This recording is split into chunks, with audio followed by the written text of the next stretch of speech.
La reprise à la Hatch Academy, c'est aujourd'hui avec Hatch, puisque hier il a diffusé sur les réseaux sociaux le planning 2014-2015 de tous ces événements. Première surprise pour 2014-2015, beaucoup d'événements, dont certains en Belgique. Alors, est-ce que tu peux m'expliquer pourquoi le choix de la Belgique? Bah écoute, ça fait 9 ans qu'on fait nos événements sur le territoire français, ça fait 9 ans qu'on n'a toujours pas le droit de faire du MMA. Voilà, j'ai eu un contact sur le territoire belge avec Thierry Poulain qui m'a accordé sa confiance pour faire notre premier événement 100% fight sur les terres belges. Ça s'est super bien passé, donc on s'est dit pourquoi pas lancer les contenders sur le territoire flamand. Donc on est plutôt content de lancer le projet, voilà, qui démarrera le 4 octobre prochain, 29 novembre prochain, et puis toutes les finales des contenders au mois de décembre. Voilà. Sinon, ce qu'on peut voir aussi également, c'est qu'il y a une apparition d'un contender qui serait féminin. Oui, fin décembre, on aura l'opportunité de voir donc toutes les finales des contenders dans les catégories proposées, plus un contenders féminin, voilà, avec une ceinture à la clé sur la catégorie des moins de 60 kg.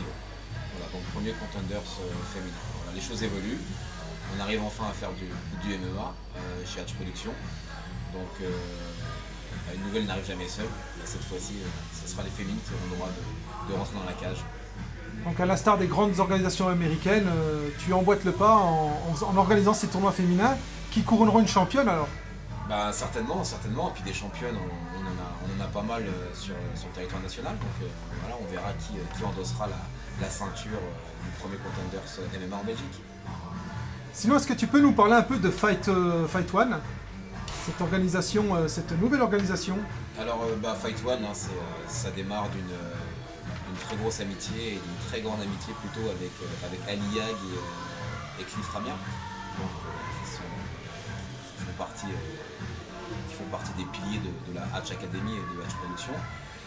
Ils ont voulu tenter l'aventure sur l'événementiel, donc je leur ai dit pourquoi pas, et je leur file un petit coup de main sur le développement du Fight One et du Fight Select.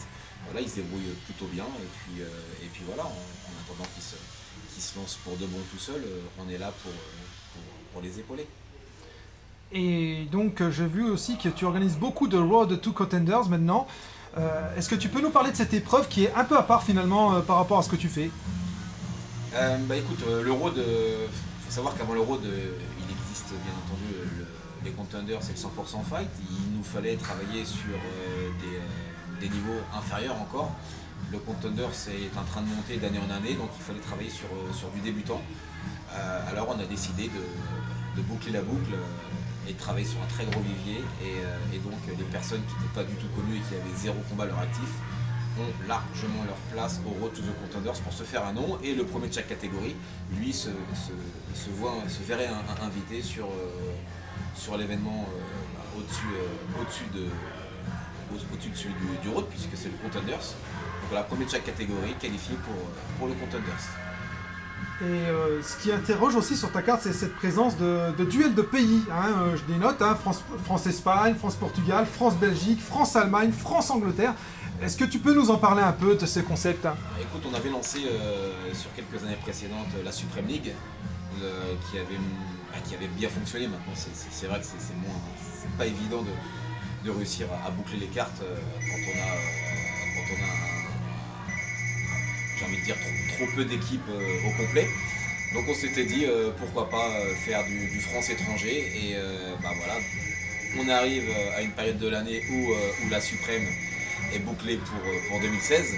Donc 2014-2015, place aux France-étrangers avec les pays que tu as cités, l'Allemagne, la Belgique, l'Angleterre et plein d'autres pays qui ont répondu présent. Et sur le niveau des talents, est-ce que tu constates pas, comme moi d'ailleurs, une augmentation du niveau par rapport à ces dernières années? Si, ça monte. Faut savoir que maintenant, dans les clubs, on propose de plus en plus du MMA et de moins en moins de disciplines variées comme je le proposais les années précédentes. Voilà, pour parler c'est une belle transition pour parler de l'arrivée de Boris Johnston à la Hatch Academy qui enseigne désormais du MMA à l'état pur. Voilà, maintenant un jeune qui vient s'inscrire dans un club ne veut plus faire du pied-point ou du sol. il veut faire du MMA. Donc on se doit de répondre à une demande. Et donc chaque club se doit d'avoir au moins un entraîneur de MMA. Alors chose difficile au jour d'aujourd'hui puisqu'il n'y en a pas tant que ça.